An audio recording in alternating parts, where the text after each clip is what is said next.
दोस्तों, एक सरहद होती है जिसका नाम रीमा होता है और उसका एक नंदोई होता है जिसका नाम आकाश होता है। तो वो आकाश जो है अपनी जो है उससे शादी करके जो है वो घर जमाई बन जाता है और वहीं पर अपनी ससुराल में ही रहने लगता है।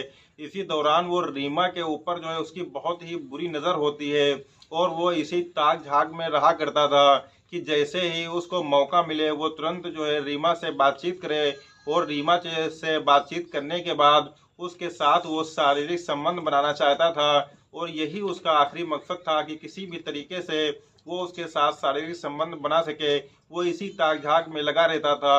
एक दिन रात को वो जो है आता है और अपने कमरे की तरफ जा रहा था। तभी वो खिड़की पर उसकी नज़र पड़ती है, रीमा की कमरे की खिड़की पर उसकी नज़र पड़ती है और वो देखता है कि रीमा बहुत ही गहरी नींद में सो रही है।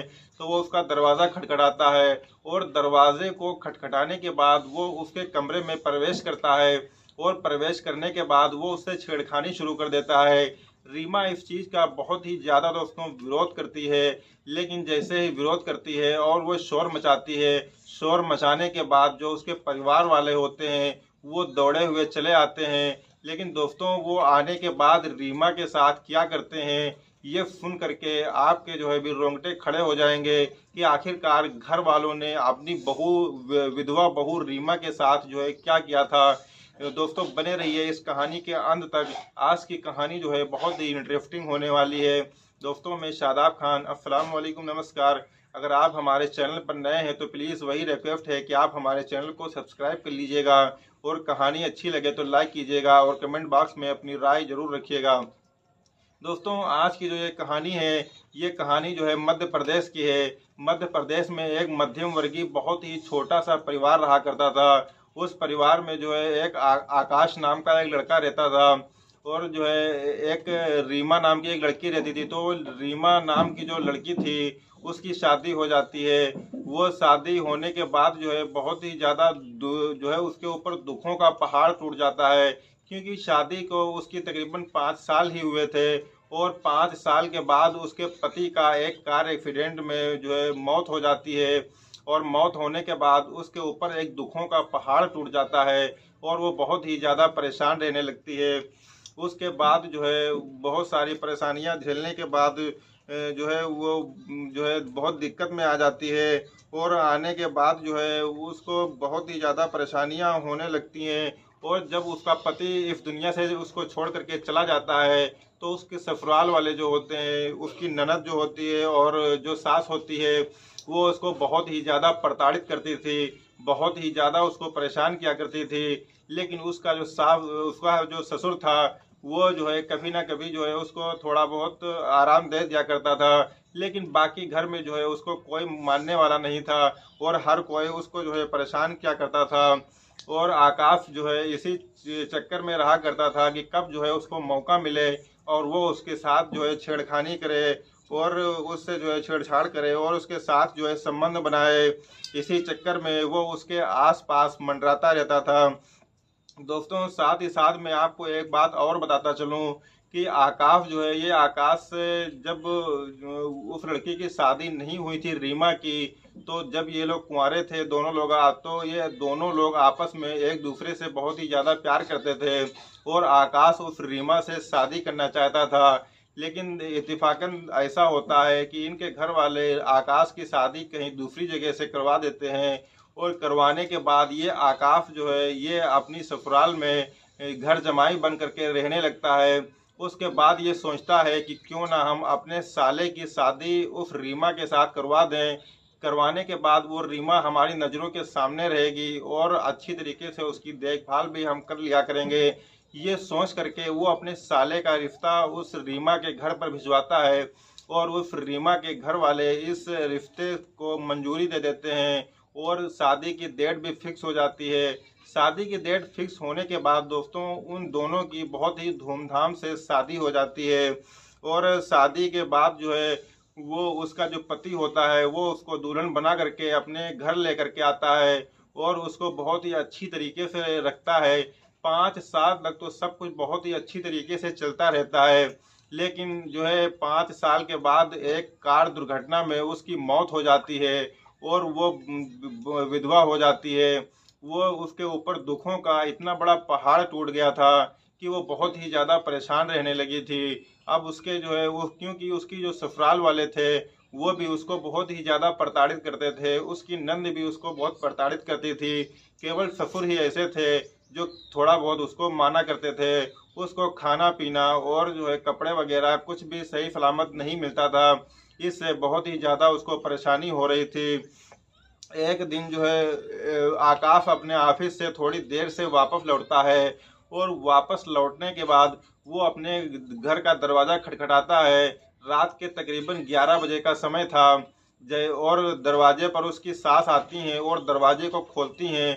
उसके बाद वो अपने दामाद से पूछती हैं कि बेटा, आज तक तो तुमने कभी इतनी देरी नहीं की थी आने में, लेकिन आज आखिर ऐसा क्या हो गया जिसकी वजह से तुम्हें आने में इतनी ज़्यादा देर हो गई। तो वो कहता है कि मम्मी, ऐसी कोई बात नहीं है, दरअसल हमारे दोस्तों ने हमको रास्ते में रोक लिया था जिसकी वजह से हमको आज आने में देरी हो गई है। तो वो कहती हैं कि ठीक है, कोई बात नहीं, आप अपने कमरे में जाकर आराम से खाना खा पी कर जो है सो जाइए। तो वो कहता है कि ठीक है। उसके बाद दोस्तों, उसका जो कमरा होता है आकाश का, वो ऊपर होता है और वो ऊपर अपने कमरे में जा ही रहा था, लेकिन उसके कमरे से पहले ही रीमा का कमरा होता है। तो वो जैसे ही अपने कमरे में एंट्री करने वाला होता है, उसकी नज़र जो है रीमा के कमरे पर पड़ती है और रीमा के कमरे से जो खिड़की होती है, उस खिड़की से वो झांकता है और झांकने के बाद देखता है कि रीमा बहुत ही गहरी नींद में सोई हुई थी। तो वो एक कंकड़ पत्थर उठा करके उस खिड़की से उस रीमा के ऊपर मारता है, लेकिन मारने के बाद भी उस रीमा की जो है आँख नहीं खुलती है और वो बहुत ही गहरी नींद में सो रही होती है। उसके बाद वो बहुत ही तेजी से आकाश दरवाजे को खटखटाता है और दरवाजे को खटखटाने के बाद रीमा उस दरवाजे को खोलती है और खोलने के बाद उससे पूछती है कि नंदोई जी, आज आप इतनी रात में यहाँ पर क्यों आए हैं? तो वो कहता है आकाश कि आप हमें अंदर नहीं बुलाएंगी क्या? तो वो कहती है कि नहीं, ऐसी कोई बात नहीं है, आप अंदर आ जाइए। उसके बाद आकाश अंदर चला जाता है और उसकी बेड पर जा कर के बैठ जाता है। बैठ जाने के बाद उससे जो है कहता है कि आज हमको तुमसे थोड़ी सी जो है बातचीत करनी है। तो वो कहती है कि ठीक है, बताओ आपको जो है कौन सी बातचीत करनी है। उसके बाद जो है वो आकाश उससे कहता है कि देखिए, मैं तुमको बहुत ही ज़्यादा मानता हूँ और बहुत ही ज़्यादा तुमसे प्यार भी करता हूँ, क्योंकि जब हम लोग कुंवारे थे तभी हम तुमसे बहुत ज़्यादा प्यार करते थे और तुमसे शादी करना चाहते थे, लेकिन इत्तेफाकन ऐसा होता है कि हमारी शादी कहीं और से कर दी जाती है। उसके बाद जो है हम जो है ये चीज़ सोचते हैं, क्योंकि हम घर जमाई बन करके यहीं पर रहने लगे थे, तो हमने ये सोचा कि क्यों ना हम अपने साले की शादी हम आपके साथ करवा दें, जिसकी वजह से आप हमारे सामने रहेंगी और हमारी नज़रों के सामने रहेंगी, तो आपकी देखभाल भी हम अच्छी तरीके से कर लेंगे। इसीलिए हमने अपने साले का रिश्ता आपके घर पर भिजवाया और जो है सो वो शादी मंजूर हो गई। मंजूर होने के बाद वो शादी हो गई। किस्मत अच्छी थी, सब कुछ ठीक ठाक था। 5 साल तक तो सब कुछ ठीक ठाक रहा, लेकिन उसके बाद हमारे साले का, यानी कि तुम्हारे पति का जो है वो एक कार दुर्घटना में मौत हो गई। ये बहुत ही एक दिक्कत वाली बात है और उसके बाद तुम्हारे ऊपर दुखों का बहुत ही ज़्यादा पहाड़ टूट गया।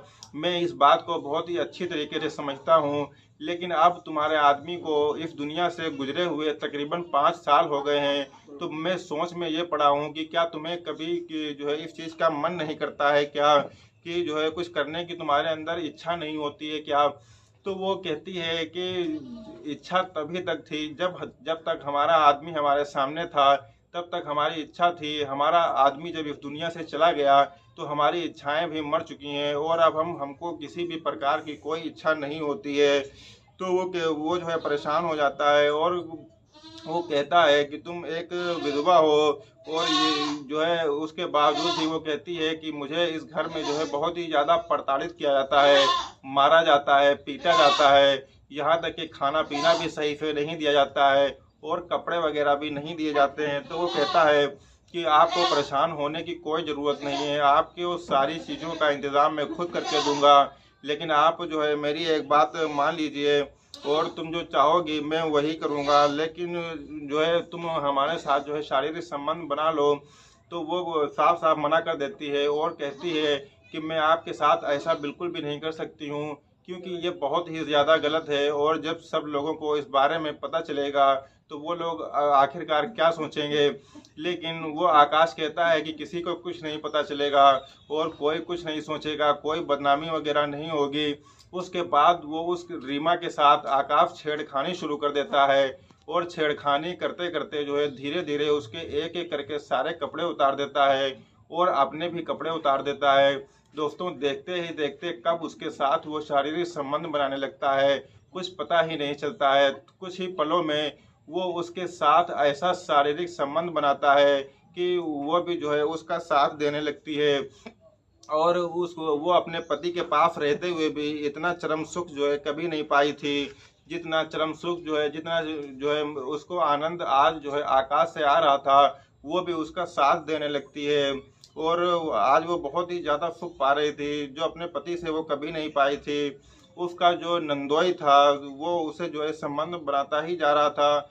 उन दोनों की सिसकियां जो है पूरे कमरे में बहुत ही तेजी से जो है गूंजने लगती हैं। कम से कम ये लोग 1 घंटे तक आपस में संबंध बनाते रहते हैं और उसके बाद जो है परेशान होकर के थक करके लेट जाते हैं। और लेटने के बाद जो है दोस्तों ये सिलसिला रोज का लगातार का हो जाता है। और आकाश रात को आता था और रात में आने के बाद वो रीमा के कमरे में जाता था और कमरे में जाने के बाद वो उसके साथ शारीरिक संबंध बनाया करता था। इसी तरीके से तकरीबन 2 महीने बीत जाते हैं और रीमा के चेहरे पर जो है एक नई खुशी की लहर दौड़ जाती है और उसके चेहरे पर एक रौनक सी आ जाती है, उसका चेहरा जो है खिलने लगता है। लेकिन इसी बीच दोस्तों कुछ ऐसा होता है जिससे पूरे परिवार में जो है सन्नाटा सा छा जाता है, क्योंकि 2 महीने के गुजर जाने के बाद रीमा को अचानक से एक दिन बहुत ही ज़्यादा उल्टियाँ होने लगती हैं। और जब उसको बहुत ही ज़्यादा उल्टियाँ होने लगती हैं तो उसकी ननद और उसकी सास उसको एक पड़ोस के हॉस्पिटल में भर्ती करवाती हैं और उसको पूरी बात बताती हैं। पूरी बात बताने के बाद दोस्तों उसकी जब जांच की जाती है तो जांच में ये पता चलता है कि डॉक्टर साहिबा जो होती हैं वो उसकी सास को बताती हैं कि दरअसल ये 2 महीने की प्रेग्नेंट है। तो वो जो है ये चीज़ सुन करके सास और ननद के जो है पैरों तले से ज़मीन खिसक जाती है और वो उनसे कहती हैं कि हमारी बहू तो विधवा है और ऐसा कैसे हो गया। तो वो कहती हैं कि मुझे इस बारे में कुछ नहीं पता। दोस्तों उसके बाद वो तीनों लोग वहाँ से उल्टे पांव वापस चली आती हैं अपनी बहू को लेकर के। फिर अपने घर पर रात को 9 बजे तकरीबन बैठती हैं और सभी लोग जब साथ में बैठते हैं तो रीमा भी सामने बैठी होती है, आकाश भी होता है, परिवार के सारे सदस्य होते हैं। उसके बाद रीमा से पूछा जाता है कि तुम ये बताओ कि तुमने ये पाप किसके साथ किया है, ये 2 महीने का जो बच्चा तुम्हारे पेट में है ये किसका है। तो वो जो है कुछ देर तक तो खामोश रहती है, लेकिन जो है वो पानी उसके सर तक आ चुका था तो मजबूरन उसको ये चीज़ बतानी थी कि आखिर ये बच्चा किसका है। तो वो साफ साफ बता देती है कि इस बच्चे का जो बाप है वो हमारे नंदोई जी हैं। तो जब उससे यह बात आकाश से पूछी जाती है कि यह बात सही है क्या, तो आकाश इस बात से साफ साफ इनकार कर देता है और कहता है कि ये जो है किसी दूसरे की जो है पाप का हिस्सा है और ये हमारे ऊपर मनगढ़ंत कहानी बना रही है और हमको जो है कि इस केस में जो है फंसाना चाह रही है। तो उसकी जो ससुराल वाले होते हैं वो आकाश की बातों पर विश्वास कर लेते हैं और विश्वास करने के बाद उस रीमा को बहुत ही ज़्यादा मारते हैं, पीटते हैं, उसको गालियां भी देते हैं। दोस्तों उसके बाद उसको घर के बाहर भगा देते हैं। वो काफ़ी देर तक तो घर के बाहर खड़ी रहती है इसी इंतज़ार में कि कब वो घर के अंदर बुला लेंगे। लेकिन दोस्तों ऐसा बिल्कुल भी नहीं था, उन्होंने घर के अंदर नहीं बुलाया। वो मजबूरन परेशान होकर के वो वहाँ से पैदल ही अपने घर चली जाती है और अपने घर में रात बिरात जो है पहुँचती है।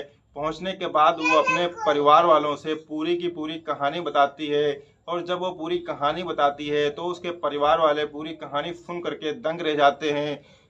रात तो किसी तरीके से कट जाती है, लेकिन दोस्तों जैसे ही सुबह होती है उसके घर वाले उठ करके अपनी बेटी रीमा को लेकर के थाने जाते हैं और थाने में दरोगा साहब को पूरी कहानी बताते हैं। दरोगा साहब भी इस कहानी को सुन करके दंग रह जाते हैं और वो एक रिपोर्ट लिखते हैं और रिपोर्ट लिखने के बाद जो है उसको अब एक पुलिस बल की टीम को भेजते हैं उसके नंदोई को गिरफ्तार करने के लिए और वो उसको गिरफ्तार करके लेकर के थाने आते हैं और थाने में जब उससे पूछताछ की जाती है कि आपने ऐसा काम किया है, तो वो पहले तो साफ साफ इनकार कर देता है।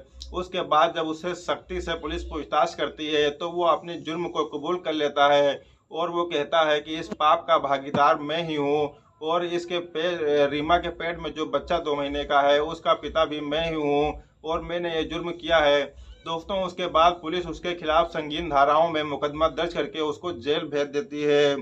इस कहानी से जो है हम सभी को ये शिक्षा मिलती है कि ऐसी मानसिकता वाले लोगों से जो है दूर रहना चाहिए और ऐसे लोगों को अपने आसपास भी जो है भड़कने भी नहीं देना चाहिए। जिनकी जो नज़रें हैं वो गंदी हों, ऐसे लोगों से बहुत ही दूरी बनाए रखना चाहिए। दोस्तों, ये कहानी आपको कैसी लगी? अगर अच्छी लगी हो तो प्लीज़ इसको लाइक कीजिएगा और हमारे चैनल को सब्सक्राइब कीजिएगा। दोस्तों, इस कहानी को सुनाने का उद्देश्य किसी की भावनाओं को आहत करना नहीं है, किसी को ठेस पहुंचाना नहीं है, बल्कि समाज में घटित हो रही घटनाओं से सिर्फ आपको अवगत कराना है ताकि आप अपने परिवार को, अपने घर वालों को सुरक्षित रख सकें। दोस्तों, मिलते हैं एक नए दिन एक नई कहानी के साथ। तब तक के लिए शब बखैर।